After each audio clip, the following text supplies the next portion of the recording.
Welcome to the Protein MB podcast. I'm Jordan Sisiwa, and today we are talking to a producer. We're talking to someone who gets in there, gets their hands dirty. We've got Jim Appleby from Brook Creamery. Did I get that right? Yeah. Stoney Brook Creamery, Jordan. Stony Brook Creamery. Yes. I'll get it right the next time. Well, and it's funny because, just seconds before going on this, I went into this interview thinking, is this Jim that I went to high school with 25 years ago? And you pop on, and of course it is. So Stony Brook, Steinbach, Manitoba, that's the connection. Yeah, one of the connections. You just made it English for everybody. Yes, exactly. Because I don't have that German background, so I kind of had to explain it to myself and then help everybody else out, right? Fantastic. Well, so today, what we've got on the block is there's a really important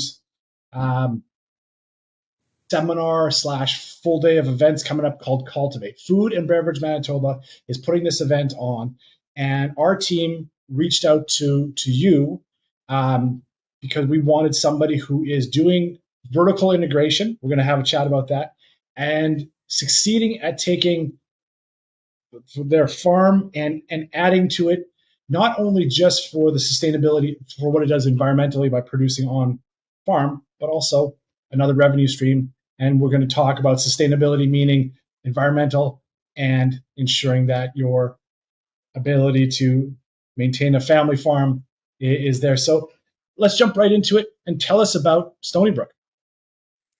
Okay, well, Stony Brook, we started the creamery here on the farm in what year? 2014. We got a permit from Manitoba Ag to begin selling, and so I had left the farm as a 17-year-old, and I only came back somewhere around 2011, 2012, somewhere in there.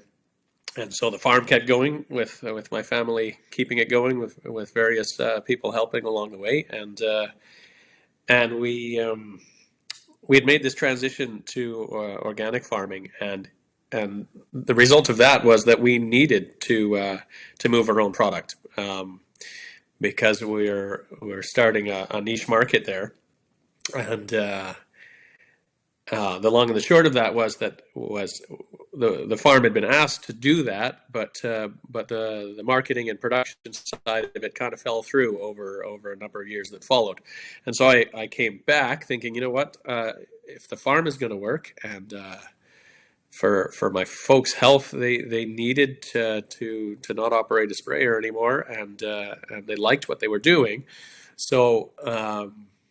Well, if it was going to keep going, I was going to have to build this creamery, and so that's what we did. And it was a slow start. When you do something on the farm to begin that vertical integration, it's a huge learning curve. And so I had no idea I would become a skilled plumber and electrician and machinery operator in terms of all the equipment that's in a dairy plant, and I had no idea the kind of marketing skills I'd need to develop and the business skills that I would need to develop. And I don't know, there's just so many. But I think that's key to building these vertically integrated businesses is you sort of have to start small, because there's a lot to learn. And then once you have a foundation, then you can take some leaps, And I think actually that's just where we are now, is just beginning to think about some leaps.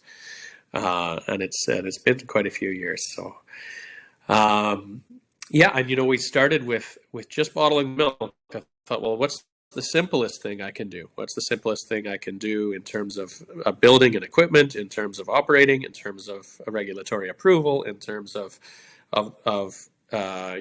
moving the product in and out and having a bit of profitability right off the bat, all of those things. And so we just started with bottling milk, and now we do all kinds of things. So now we got some cottage cheese and cheese curds and cheddar cheese and mozzarella, and we partner with some other cheesemakers who are beginning their own journeys. So I'm just rambling here. I think this is good because where I'm gonna ask, because this is, and again, Cultivate and what we've asked you to come help us with is is really making people understand that like it's possible. Vertical integration is Yeah. possible, and it does wonderful things for the farm. But I think you nailed it there, where the discussion does need to be on starting points. So let's, it's a decade later. If you could go back and sit the family down 10 years ago, would you have scaled back and said like, just so you know, these are great ideas and you'll get to them down the road? Or is this something where you're like, no, we can plug away with this. We just need it to be smarter in X or Y? Yeah, no, I like the path we took. Um, the the interesting thing is, I set out to build the smallest feasible and smallest sustainable business that I could. And I wanted to know, could I make a living with the tiniest creamery around? And of course, every year it's grown, because the answer to that was, well, I managed to struggle along doing it, and it's surprising what you can do as a one family, one person team. But I just found that there was so much interest, and people were finding it unique, finding it helpful. They were wanting to support Manitoba. They were wanting to see something unique. They were wanting to see something different, and so we just kept doing a little bit more and a little bit more.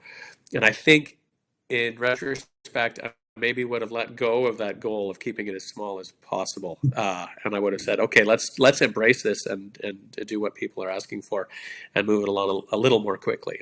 That's probably what I would have done. Hard to say looking back, but yeah, because today now, like I say, I feel like we're poised to move in any number of directions, and we've got some foundation here. So yeah. So something that you just said there was the interest of people. So let's Mm-hmm. talk about that. Are you finding that it is just local, or are you finding that people all around are saying, can I please get my hands on organic, different, the difference that you bring, is it past just the neighbors and large scale?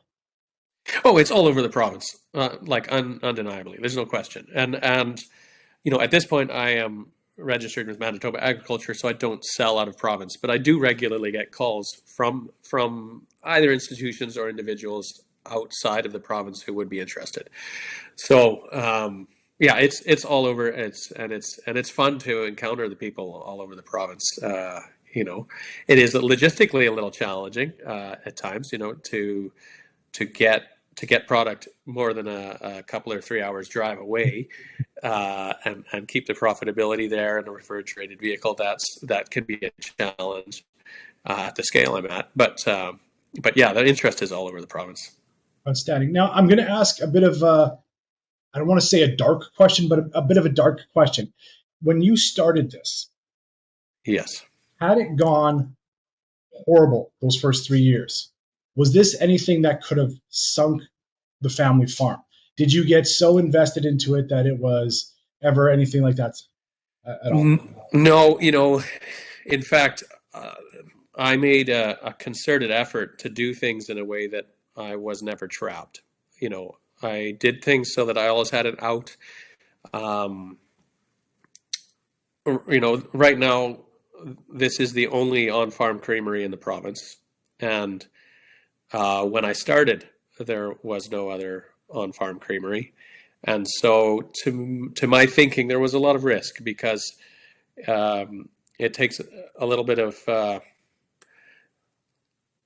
courage and a little bit of extra work on the part of everybody involved in looking at it and approving it, whether it's the banks or the regulatory folks or whoever it is. It's unique, and so they don't have. They might have out of province. They might have some models, but they don't have experience within the province to get things like this set up. So part of my hope actually had been, when I started up, that I would prove that yes, you can start up something like this in Manitoba, and wouldn't it be great if we had a whole bunch of them, and really unique culture of dairy products being made on farms across the province. And so stubbornly carry on doing this, and I think there's room for kind of I almost want to say like a collaborative kind of view of doing dairy processing on farm in the province, right? It's easy to look at everybody as competitors, but I think what we need in the province and what we can really create a foundation for growing the dairy processing industry as a whole in the province is those foundational smaller pieces, and some of them will grow to be national and international, but some of them will just stay relatively local or within the province, and then you can build up a kind of a sustainable dairy processing sector with a whole bunch of different processors. I mean, that's my like vision of it. I know in Canada we tend to go to try and have one or two big companies and throw all our support behind those, but I sort of have this vision that has, I think, more sustainability tied into it, by virtue of numbers of businesses. Yeah. And it's funny that you mentioned that is something that I've been learning along the way of doing these interviews and engaging. Is there's multiple ways to raise animals, to create products, etc. Not one is better, it's just different. And there's the marketplace is so large, and especially when we start talking about going global, and that's a big part of Protein MB. That's a big part of the mission with the team here, is this look towards global scale ups.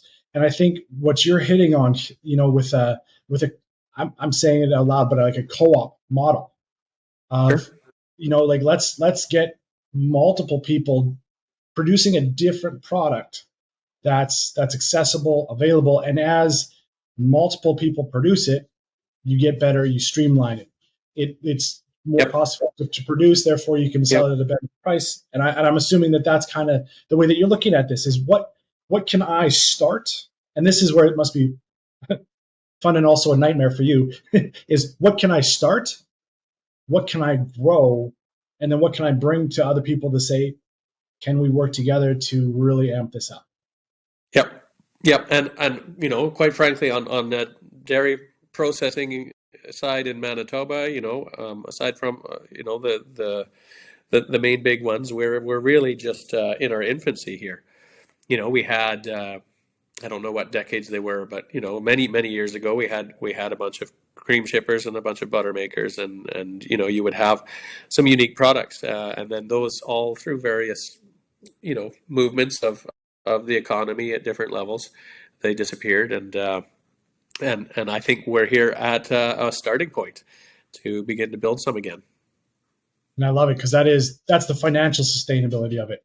The more options and the more things that a business can do to create streams of income, that's fantastic to us. But let's stay on that sustainability now. Let's talk environmental. What's it like for you and the farm? Are you shipping things long distances, or because you are keeping things at home, does it add to that? Like, are you? I mean, I would guess your transport is from the barn to the Right, right. next door. Yep. Yeah. So I mean, that's one of the things that's been fun for me. Is to make some sustainability initiatives with the Creamery, and yeah, I mean, you're absolutely right. Right, we're trying to keep the transportation chain as short as possible, as direct as possible, and as efficient as possible. And when we work with partners who already have refrigerated vehicles, moving, and we can just fill that truck a little bit fuller, then that works for everybody, right? That's one piece.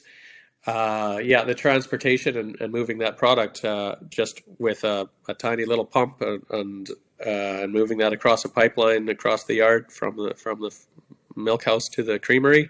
I mean, it doesn't get more efficient than that. So that's brilliant. And then dairy processing is, like every agricultural sector has its area where I think it can really make some environmental sustainability gains.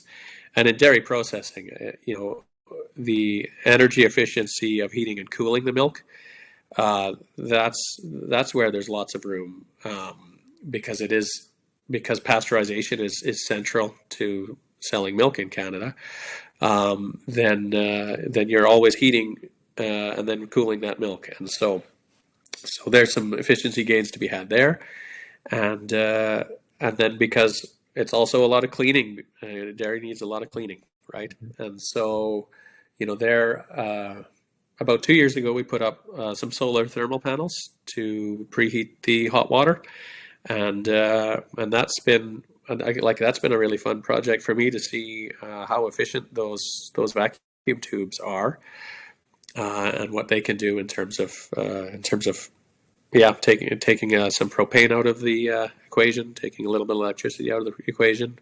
Although, I mean, I think in Manitoba we have a lot to be proud of on the electricity side, but still, yeah, it helps there. So Fantastic. Well, it is February 6th. You're joining us for a panel discussion to talk about this and a whole lot more.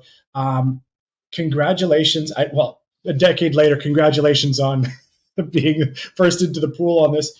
But what's next? Let us know as we're kind of wrapping this up. What's next for Stoney Brook Creamery?